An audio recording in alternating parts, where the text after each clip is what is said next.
আসসালামু আলাইকুম। আপনারা কেমন আছেন? আলহামদুলিল্লাহ। আপনাদের দোয়া এবং ভালোবাসায়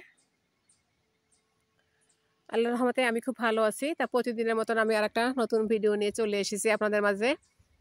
তা আমার ভিডিওটা আজকে আমি আমার বাসার পিছন থেকে শুরু করলাম। আজকের ওয়েদারটা অনেক খারাপ। কালকের থেকেই ওয়েদার খারাপ হয়ে গিয়েছে। একটু পর পর বৃষ্টি পড়ছে। আবার একটু রোদ্দুরের দেখা মিলছে। তা আমি আজকে দেশীয় তেলাপিয়া মাছ রান্না করব, বাংলাদেশের তেলাপিয়া মাছ।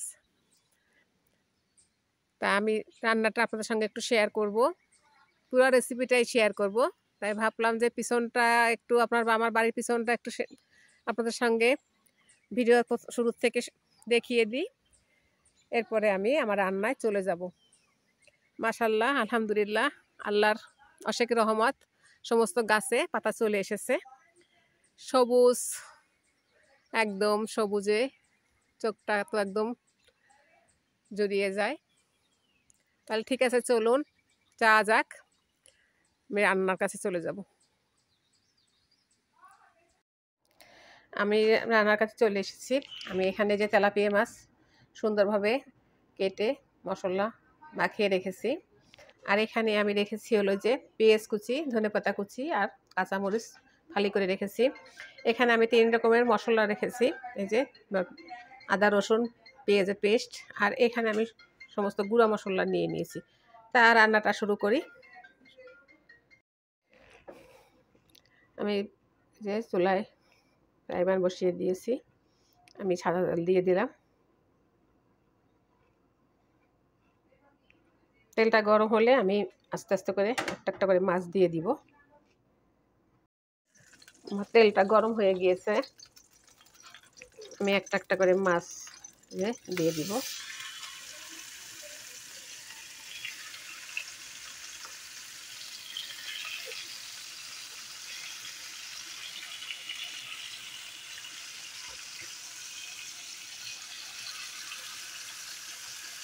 আমি মাছটাকে হলুদ, লবণ,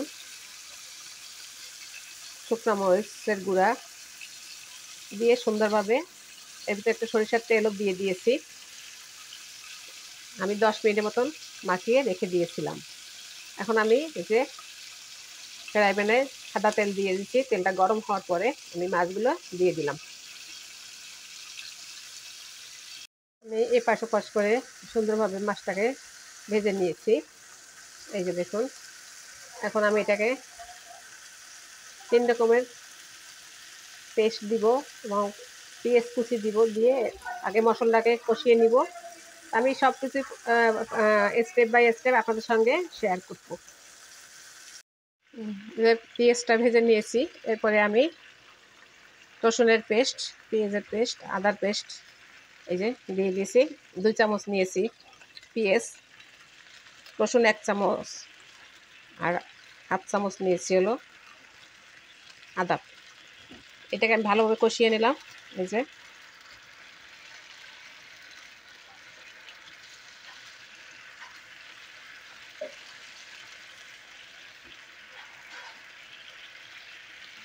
আমি এর ভিতরে একটু সরিষার তেলও অ্যাড করব, এটা আমি পরে দিব। তাহলে একটা সুন্দর একটা সরিষার তেলের একটা ঘ্রাণ চলে আসবে। এটা তো দেশীয় মাছ, খেতেও খুব ভালো লাগবে। সরিষার তেলটা দিলে হয়তো একটু দেশীয় দেশীয় ভালো ভাব আসবে। এখন আমি এর ভিতরে গুঁড়া মরিচ অ্যাড করবো। এই যে আমি 1 চামচ দিয়ে দিব হলো এই যে মরিচের গুঁড়া। আমি 1/2 চামচ দিব হলো, যেহেতু আমি আগে মাছের ভিতরে গুঁড়া মশলা দিয়ে মাখিয়ে রেখেছিলাম, এই জন্য আমি এবার অল্প অল্প করে দিব। সব কিছু আমি 1/2 চামচ করে দিয়ে দিব। ধনের গুঁড়া আর জিরার গুঁড়া, আমার সমস্ত গুঁড়া মশলা দেওয়া শেষ। এখন আমি আর একটু করে ভেজে নিব।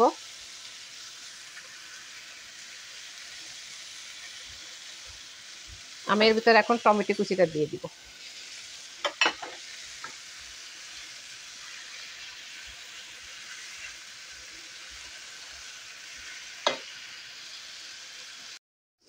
আমি যে মশলা সব কষানো আমার শেষ, মাছটাকে সুন্দরভাবে এই যে দিয়ে দিয়েছি।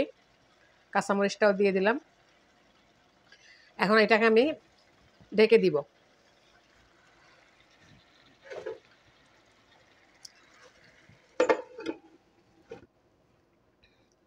ঢেকে দিলাম। ঠিক আছে, আমার মাছটা আগে রান্না করা শেষ হোক, তারপরে আমি আপনাদের সাথে ফাইনাল লুকটাকে শেয়ার করে দিব। তার দেশ এবং দেশের বাহির থেকে যে যেখান থেকে আপনারা আমার ভিডিওটা দেখছেন, অবশ্যই একটা লাইক দিয়ে দিবেন এবং ভিডিওটাকে স্কিপ করবেন না, সম্পূর্ণ ভিডিওটা আপনারা দেখবেন। হয়তো একটা না একটা ভিডিও হয়তো আপনাদের কাছে ভালো লাগতেই পারে, তাই সবসময় চেষ্টা করবেন আমার ভিডিওটা সম্পূর্ণ দেখার জন্য।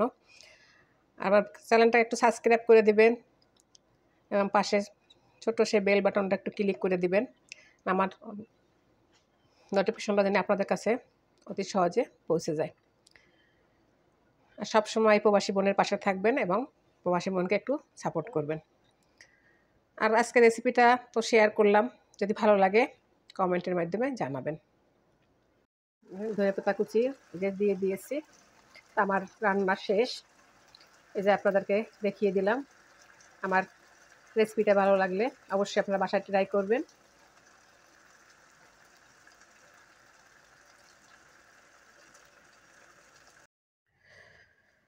তো আজকের ভিডিওটা আম ভর্তা দিয়েই শেষ করলাম।